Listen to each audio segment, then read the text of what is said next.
ছিলেন যে সিবিআই দিনের পর দিন কোর্টে দাঁড়িয়ে মিথ্যে কথা বলে গেছে যে তার বাবা মার সঙ্গে পরামর্শ করে তারা চার্জশিট দিয়েছে, তার বাবা মাকে সব কিছু জানিয়েছে, অথচ তার বাবা মা কিছুই জানেন না। তার বাবা মাকে অন্ধকারে রেখে সিবিআই কাজ করেছে। যে দেখুন সিবিআই আজকে ভালো কাজ করেছে পার্থ চ্যাটার্জির কেসে, কিন্তু ওই কেসটাকে যেভাবে সিবিআই একটা উইক জায়গায় নিয়ে গেল, সন্দীপ ঘোষ আর ওই লোকটা, ওই যে তালা থানার ওসি অভিজিৎ মণ্ডল, ওই কেস থেকে যেভাবে জামিনটা নিয়ে নিল, এটা তো আমি বলবো যে এটা সম্পূর্ণ ব্যর্থতা, সিবিআই এর একটা ব্যর্থতা। রাজ্য সরকারের আমি বলবো যে তাহলে যে এফর্টটা ছিল সেই এফর্টটা বেস্ট এফর্ট ছিল। এই ক্ষেত্রে তো সিবিআই খুব একটা যে সাকসেসফুল হয়েছে এটা আমি বলতে পারছি না। কোনো কিছু স্ট্রং এভিডেন্সকে ধামাচাপা দেওয়ার জন্য শুধু তাই নয়, কোনো হেভিওয়েট কোনো নেতা বা মন্ত্রী বা তাদের নিকট আত্মীয় কেউ বা আরও অন্যান্য কিছু লোক যারা খুব এইটার ঘটনার সঙ্গে হঠাৎ প্রত্যক্ষভাবে না হলেও পরোক্ষভাবে জড়িত, তাদের নামটা যাতে কোনোভাবে ক্যানভাসিং না হয় সেই জন্য পুরো ঘটনাটাকে অন্যদিকে ঘুরিয়ে দেওয়ার একটা প্রচেষ্টা ছিল এইটা, যেটা এতদিন পর্যন্ত ক্লিয়ার হতে পারছিল না। কিন্তু ফরেন্সিক রিপোর্টের পর আমার মনে হয় যে মার্ডার এবং রেপ যদি কারা কারা করেছে, কোন পরিস্থিতিতে করেছে, সেই ব্যাপারটা কিছুটা হলেও ক্লিয়ার ধারণা আমাদের কাছে আসবে, হয়তো সুপ্রিম কোর্টের নেক্সট হিয়ারিংয়ে, অথবা এই যে শিয়ালদা কোর্টে যে মামলাটা চলছে। আজকে পার্থ চট্টোপাধ্যায়ের জামিনটা যে আটকেছে, যত না সিবিআইয়ের জন্য, তার থেকে অনেক অনেক বেশি হাইকোর্টের বিচারপতিদের জন্য। সিবিআইয়ের তরফে যাই দেখানো হয়ে থাকুক না কেন, আজকে কিন্তু বিচারপতিরা ঘটনার গুরুত্ব বুঝে জামিনটাকে নাকচ করেছেন। ঠিক আছে, সিবিআই কোথায় যেন একটা হারিয়ে যাচ্ছে, সিবিআই সঠিক তদন্ত করতে পারছে না। এই রাজ্যের তদন্তের ক্ষেত্রে সিবিআই পুরো ম্যানিপুলেটেড হয়ে যাচ্ছে। আমি বলতে চাই, সারদা থেকে শুরু করে, রোজভ্যালি থেকে শুরু করে, নারদা থেকে শুরু করে, লিপস অ্যান্ড বাউন্স থেকে শুরু করে, সিবিআই করছেটা কি? সিবিআই কেন কোনো তদন্তের শেষে পৌঁছাতে পারছে না? এবং কেন সিবিআই আজকে এত বড় একটা ঘটনা, সেখানে ওয়ান লাইনার, যেখানে একজন কৌশলী সিবিআইয়ের তার স্কিলের ওপরে নির্ভর করছে, সেখানে টেকনিক্যাল পয়েন্টে সেখানে একটা স্কিল্ড লোক না দিয়ে কেন সিবিআই এত বড় ভুল করলো? এবং যে কাজটা ক্যান্সেলেশন অফ বেল এবং এই লুফোলস, এগুলো নিয়ে সিবিআইয়ের হাইকোর্টে মুভ করা উচিত ছিল। অভয়ের বাবা মাকে করতে হলো, লজ্জা, এগুলো দেশের লজ্জা এখন সিবিআই। আমি এটুকু বলবো, সিবিআই তাদের তদন্ত কিন্তু সঠিকভাবে করছে না, এবং সিবিআইয়ের আদৌ কোনো সদিচ্ছা আছে কিনা এই কেস শেষ করা, সেটাও এখন এখানে প্রশ্নের। সেখানে দাঁড়িয়ে কি দাদা এরকমটা হতে পারে যে আন্দোলনের মধ্য দিয়ে সিবিআইয়ের উপর চাপ সৃষ্টি করলে ন্যায় বিচার ছিনিয়ে আনা সম্ভব হবে? হতে পারে, সেইটাই মানুষ চেষ্টা করছে। কিন্তু সবথেকে বড় ব্যাপার হচ্ছে যে সিবিআই আন্দোলনের কাছে চাপ খাবে না সিবিআই পলিটিক্যাল চাপ খাবে, সেটা সিবিআইয়ের ওপর। আমার তো মনে হয় সিবিআইয়ের ওপরে পলিটিক্যাল চাপ প্রচুর রয়েছে, কারণ আমরা তো অনেক সময় বিরোধী দলনেতার গলায় শুনতে চাই সিবিআই দিয়ে করিয়ে দেবো। সিবিআই, তার সিবিআইকে যে ব্যবহার করা হয়, অরবিন্দ কেজরিওয়ালের কেসে কেন প্রমাণ করা গেল না? ঠিক আছে, অনুব্রত মণ্ডলের কেসে যে বাড়ি থেকে পুজোর ঘর থেকে অনুব্রত মণ্ডলকে ধরে নিয়ে গেছিল সিবিআই, আজে বাজে কথা বলে, একটাও গরু পাচার প্রমাণ করতে পারেনি, একটাও গরু পাচারের কেস প্রমাণ করতে পারেনি। তার অর্ডার শিট দেখুন। আমি একজন আইনজীবী, আমি অর্ডার শিট ছাড়া কথা বলবো না। সিবিআই সেখানে ডাহা ফেল করেছে। সুতরাং সিবিআই যে ডাহা ফেল করছে এই রাজ্যের কেসগুলোতে বিশেষ করে বোঝা যাচ্ছে। এবং এখন কেন্দ্রীয় সরকার কিছু কিছু কেসে সিবিআইকে অরবিন্দ কেজরিওয়াল কি প্রমাণ করতে পেরেছে? সিবিআই কিছু প্রমাণ করতে পারেনি, সে ড্যাং ড্যাং করে বেল নিয়ে বেরিয়ে গেছে। পি চিদম্বরম, তাকে কয়েকদিন জেল খাটানো ছিল, তার এগেনস্টে সিবিআই ইনভেস্টিগেশন, কি প্রমাণ করতে পেরেছে? কিছুই প্রমাণ হয়নি, সেও বেল নিয়ে বেরিয়ে গেছে, সেই কেসও তুলতে পারেনি সিবিআই, পরবর্তীকালে কিছুই প্রমাণ করতে পারেনি। নারদা, সারদা, এই কেসগুলোতে কিছুই প্রমাণ করতে পারেনি। পরিষ্কার বোঝা যাচ্ছে নারদা কেসে বিরোধী দলনেতার নাম আছে বলে সেখানে সিবিআই নিশ্চুপ। যদি দেশের সর্বোচ্চ তদন্তকারী সংস্থা সঠিকভাবে কাজ করে, তারা নিরপেক্ষ হবে। দেশের মানুষের ভোটের জন্য চিটিংবাজি করা হচ্ছে সিবিআইকে নিয়ে এসে।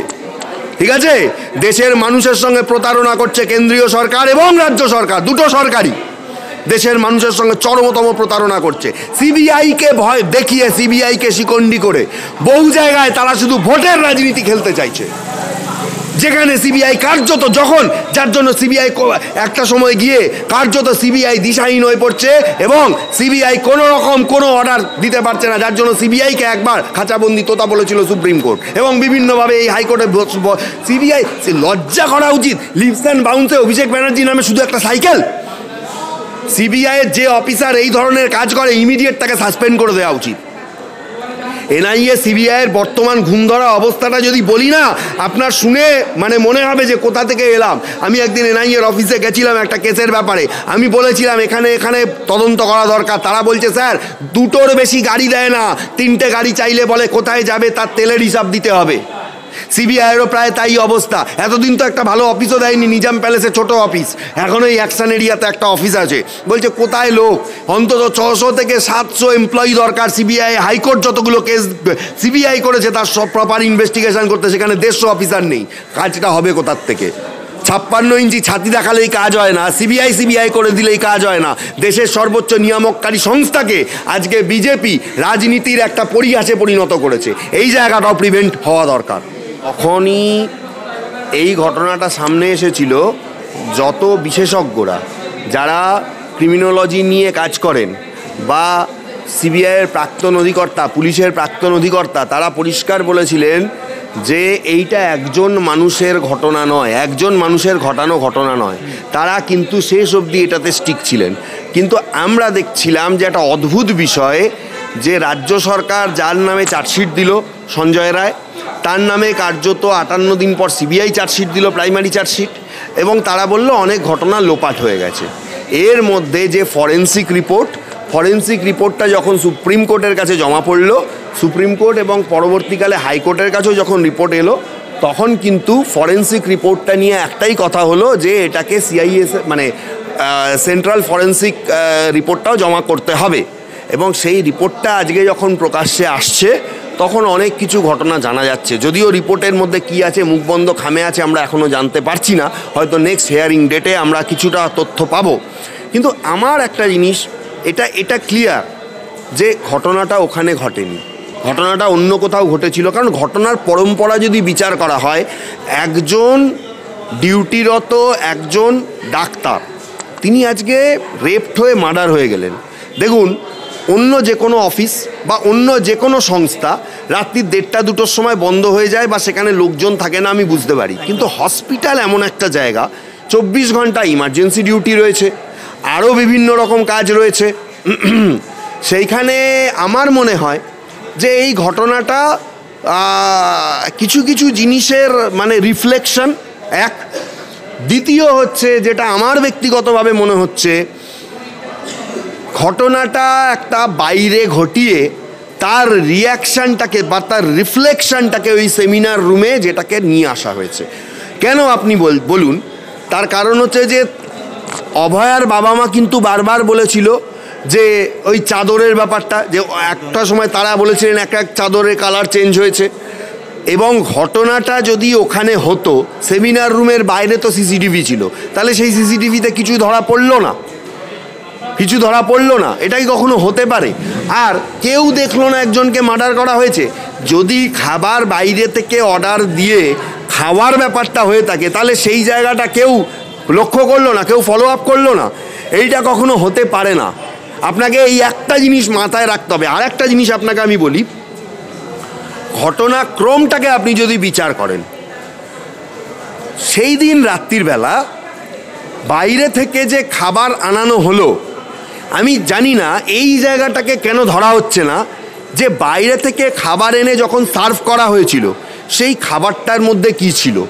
আদৌ সেই খাবারটার মধ্যে কোনো কন্টামিনেশন ছিল না তো, যার জন্য তাকে অজ্ঞান করে পরবর্তীকালে তাকে এই ধরনের কাজগুলো করা হয়েছে। অনেক কিছুই তথ্য এখন পাওয়া যাচ্ছে না। 5 ঘন্টা 6 ঘন্টা পেরিয়ে যাওয়ার পর, অন্তত প্রায় 8 দিন পেরিয়ে যাওয়ার পর তারপর সিবিআই মানে ইনভেস্টিগেশন শুরু হয়েছে ক্যালকাটা হাইকোর্টের অর্ডারে। কিন্তু রিপোর্টে আমার মনে হয় অনেক কিছু ক্লিয়ার হবে আস্তে আস্তে, একটু সময় দিতে হবে। আর দেখুন, সবথেকে বড় ব্যাপার, যেভাবে কেসটাকে আমার মনে হয়েছে, দেখুন সিবিআই আজকে ভালো কাজ করেছে পার্থ চ্যাটার্জির কেসে, কিন্তু ওই কেসটাকে যেভাবে সিবিআই একটা উইক জায়গায় নিয়ে গেল, সন্দীপ ঘোষ আর ওই লোকটা, ওই যে তালা থানার ওসি অভিজিৎ মণ্ডল, ওই কেস থেকে যেভাবে জামিনটা নিয়ে নিল, এটা তো আমি বলবো যে এটা সম্পূর্ণ ব্যর্থতা, সিবিআই এর একটা ব্যর্থতা। রাজ্য সরকারের আমি বলবো যে তাহলে যে এফর্টটা ছিল সেই এফর্টটা বেস্ট এফর্ট ছিল। এই ক্ষেত্রে তো সিবিআই খুব একটা যে সাকসেসফুল হয়েছে এটা আমি বলতে পারছি না। এত বড় একটা ঘটনা হয়ে গেল, একটা হসপিটালের মতো জায়গা যেখানে 24 ঘন্টা একটা ইমার্জেন্সি ডিউটি থাকে, রুগীরা থাকে, ডাক্তাররা থাকে। আচ্ছা, কম ডাক্তার থাকতে পারে, রাত্রের দিকে ডিউটি কম হতে পারে, কিন্তু কেউ না কেউ তো থাকে। তাহলে সেটা কেউ জানলো না, শুধুমাত্র একজন সিভিক ভলেন্টিয়ার ঢুকলো, তার ওই হেডফোন না এটা পাওয়া গেল, এত সহজ জিনিসটা, আর তাকেই অ্যারেস্ট করা হলো। আর মুখ্যমন্ত্রী আর অন্যান্য সমস্ত যারা মন্ত্রীরা রয়েছেন তারা দাঁড়িয়ে বলে দিলেন ওর ফাঁসি চাই। এটা কেমন যেন একটা লোকের কাছে একটা গিমিক বিষয়। এইটা নিয়ে প্রশ্ন উঠবেই। এবং তারপরেই পরবর্তীকালে ঠিক একদিন পর যেদিন হাইকোর্ট সিবিআইয়ের অর্ডার দিচ্ছে সেই দিনই সন্ধেবেলা দেওয়াল ভাঙতে হলো। যে যদি টেন্ডার দেওয়া থাকে দেওয়াল ভাঙার, সেই দেওয়াল 2 মাসে ভাঙা হয়নি, সেই দিনই দেওয়াল ভাঙতে হলো। এইগুলো দেখুন, এইগুলো যদি আপনি ঘটনার পারম্পর্য বিচার করেন, পরম্পরা যদি বিচার করেন, তাহলে পরিষ্কার বোঝা যাচ্ছে যে তথ্য প্রমাণ লোপাটের জন্য এবং কোনো কিছু স্ট্রং এভিডেন্সকে ধামাচাপা দেওয়ার জন্য, শুধু তাই নয়, কোনো হেভিওয়েট কোনো নেতা বা মন্ত্রী বা তাদের নিকট আত্মীয় কেউ বা আরও অন্যান্য কিছু লোক যারা খুব এইটার ঘটনার সঙ্গে হঠাৎ প্রত্যক্ষভাবে না হলেও পরোক্ষভাবে জড়িত, তাদের নামটা যাতে কোনোভাবে ক্যানভাসিং না হয়, সেই জন্য পুরো ঘটনাটাকে অন্যদিকে ঘুরিয়ে দেওয়ার একটা প্রচেষ্টা ছিল এইটা, যেটা এতদিন পর্যন্ত ক্লিয়ার হতে পারছিল না। কিন্তু ফরেন্সিক রিপোর্টের পর আমার মনে হয় যে মার্ডার এবং রেপ যদি কারা কারা করেছে, কোন পরিস্থিতিতে করেছে, সেই ব্যাপারটা কিছুটা হলেও ক্লিয়ার ধারণা আমাদের কাছে আসবে, হয়তো সুপ্রিম কোর্টের নেক্সট হিয়ারিংয়ে, অথবা এই যে শিয়ালদা কোর্টে যে মামলাটা চলছে, তারপরে হাইকোর্টে এখনও পর্যন্ত কিন্তু মামলাটা চলছে, আমি জানি অভয়ের বাবা মার মামলাটা, সুতরাং সেখানেও আসতে পারে। সেই রিপোর্টটা তো ওখানেই জমা পড়ার কথা।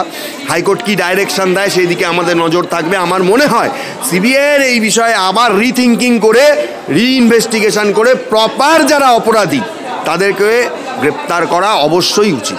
একদমই। অভয়ের মা বাবা যেমনটা বলছিলেন, তারা প্রায় 42টা প্রশ্ন তুলেছিলেন দাদা, সেই নিয়ে তারা কলকাতা হাইকোর্টের দ্বারস্থ হয়েছেন এবং আদালত বলেছে যে যেহেতু ডিভিশন বেঞ্চে মামলা চলছে, সুপ্রিম কোর্টে মামলা চলছে, তাই তিনি এই মামলাটা নিতে পারছেন না, শুনতে পারছেন না। আগামী দিনে যদি প্রধান বিচারপতি বিষয়টা বলেন তাহলে তিনি শুনবেন। সেখানে আজ যে রায়টা আসলো তীর্থঙ্কর ঘোষের বিচারপতি, সেখানে দাঁড়িয়ে এই প্রশ্নটা, যে এই যে 42টা প্রশ্ন অভয়ের মা বাবা তুলছেন, সেখানে দাঁড়িয়ে তাদের এই প্রশ্নগুলোর তো একটা যৌক্তিকতা রয়েছে। নাগরিক সমাজ থেকে ডাক্তাররা, তারাও তো এই কথাগুলো বলে আসছিলেন।